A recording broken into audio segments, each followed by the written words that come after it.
여러분은 덴마크 사람들이 생일에 뭘 하는지 아세요? 생일 케이크 위에 초를 꽂는 게 아니라 작은 덴마크 국기를 꽂습니다. 처음엔 그냥 귀여운 문화라고 생각했어요. 하지만 이 작은 국기 하나에 덴마크 사회의 어두운 이면이 숨겨져 있다면 어떨까요? 세계에서 가장 행복한 나라라고 불리는 덴마크. 높은 복지, 평등한 사회, 그리고 희귀라는 여유로운 문화까지. 우리가 알고 있는 덴마크는 정말 완벽해 보입니다. 그런데 왜 이들은 생일마다 국기를 꽂을까요? 그 답은 우리라는 개념에 있습니다. 덴마크 사람들에게 국기는 단순한 상징이 아니라 함께 고난을 견뎌낸 동료임을 확인하는 징표예요.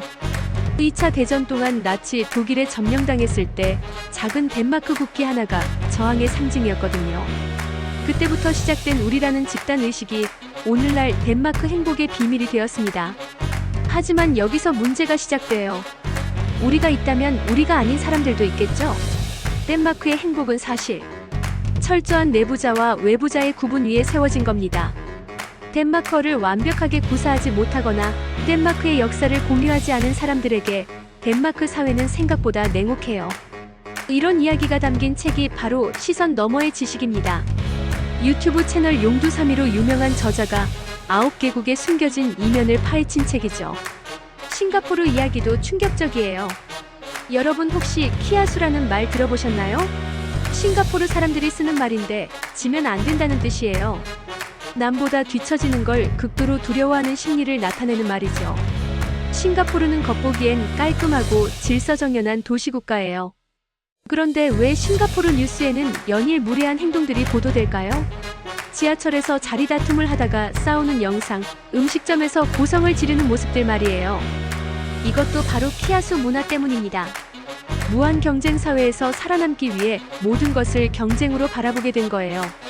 심지어 지하철 자리 하나, 음식점 서비스 하나까지도 내가 이기고 져야 하는 경쟁의 대상이 된 겁니다. 그런데 정작 이런 무한 경쟁 시스템을 만든 건 누구일까요? 바로 싱가포르를 이끌어온 인민행동당이에요. 그들이 만든 성과주의, 실력주의가 오늘날 싱가포르 사람들을 경쟁의 노예로 만든 거죠. 미국 남부 이야기는 더욱 복잡해요. 미국 남부를 여행해본 분들은 아실 거예요. 정말 친절하거든요. 길을 물어봐도 식당에 가도 어디서든 따뜻한 환대를 받을 수 있어요. 이걸 서던 호스피탈리티라고 부르죠. 그런데 이 친절함의 뿌리가 어디에 있는지 아세요? 200년 전 흑인 노예를 부린 농장 주인들의 환대 문화에서 시작된 겁니다. 백인 손님에게는 극도로 친절하고 흑인 노예들에게는 극도로 잔혹했던 그 시절의 문화가 오늘날까지 이어진 거예요. 그래서 미국 남부의 친절함을 단순히 좋은 것으로만 볼 수는 없어요. 그 이면에는 청산되지 않은 인종차별의 역사가 깔려있거든요. 일본 이야기도 흥미로워요. 일본 TV 프로그램 보면 이상한 점을 발견할 수 있어요. 일본 문화를 소개하는 프로그램에 정작 일본 문화를 칭찬하는 건 서양인들이에요. 일본인들은 그 칭찬을 듣고 기뻐하는 구조죠. 왜 일본인들은 자신들의 문화를 스스로 자랑하지 않고 서양인의 입을 빌려 자랑할까요? 이것도 패전 이후 일본이 겪고 있는 정체성의 혼란과 관련이 있어요. 2차 대전 패배 후 일본은 기존의 정신적 지주를 모두 잃었어요. 천황제, 무사도 정신 같은 것들이 모두 군국주의의 잔재로 치부되면서 금기시되었거든요. 그래서 새로운 정체성을 만들어야 했는데 그 과정에서 서구의 시선에 의존하게 된 거예요. 결국 지금의 일본적인 것들 중 상당 부분이 실제로는 외부에서 만들어진 이미지라는 충격적인 이야기까지 이 책에 담겨 있어요. 아이슬란드에서 맥도날드가 사라진 이유도 단순하지 않아요. 경제위기 때문이라고 알려져 있지만 실제로는 더 복잡한 배경이 있어요. 오랜 기간 강대국에 지배당해온 아이슬란드가 선진국 대열에서 밀려날 것에 대한 불안감이 작용한 거거든요. 프랑스는 어떨까요? 혁명의 나라, 자유평등 파괴의 나라라고 하지만 실제로는 여전히 엘리트주의가 지배하는 사회예요.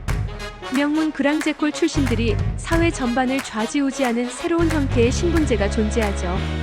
영국에서는 로드맨이라는 젊은이들의 문화를 볼 수 있어요.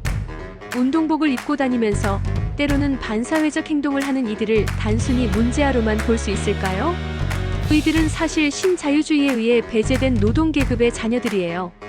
물질적 부를 갈망하도록 교육받았지만 정작 그부에 접근할 수 있는 통로는 차단당한 세대죠.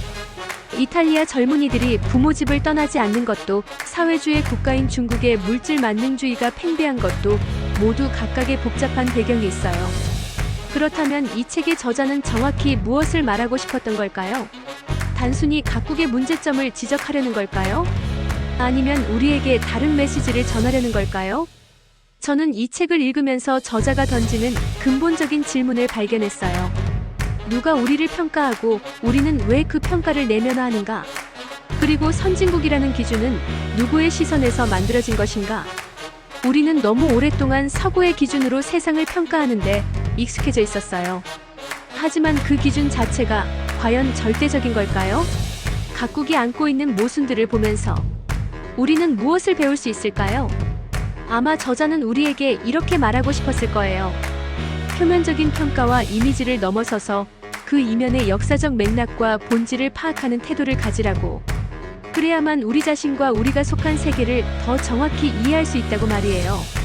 이 책은 단순한 해외 사례 소개가 아니라 우리의 인식 구조 자체를 재구성하는 힘을 가지고 있어요. 기존의 통념의 의문을 제기하고 새로운 관점으로 세상을 바라보게 만드는 거죠. 정보 과잉의 시대에 우리에게 필요한 건 더 많은 정보가 아니라 올바르게 생각하는 방법이에요. 이 책이 바로 그런 생각의 도구를 제공해주는 것 같아요. 시선 너머의 지식은 2025년 7월 30일에 북플레저에서 출간되었고 총 400페이지 분량의 인문 교양서예요. 이 책을 특히 추천하고 싶은 독자들이 있어요.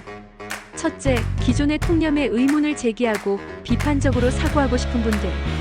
둘째, 세계 문화와 역사를 단순히 아는 것을 넘어 그 본질을 이해하고 싶은 분들. 셋째, 사회과학을 공부하는 학생들이나 언론인, 콘텐츠 제작자처럼 세계 이슈를 깊이 있게 다뤄야 하는 분들에게도 좋은 교재가 될 것 같아요. 무엇보다 나이와 상관없이 계속 배우고 성장하고자 하는 평생학습자들에게 새로운 지적 자극을 줄 수 있는 책이라고 생각해요. 여러분도 이 책을 통해 세상을 바라보는 완전히 새로운 시선을 얻어보시길 바라요.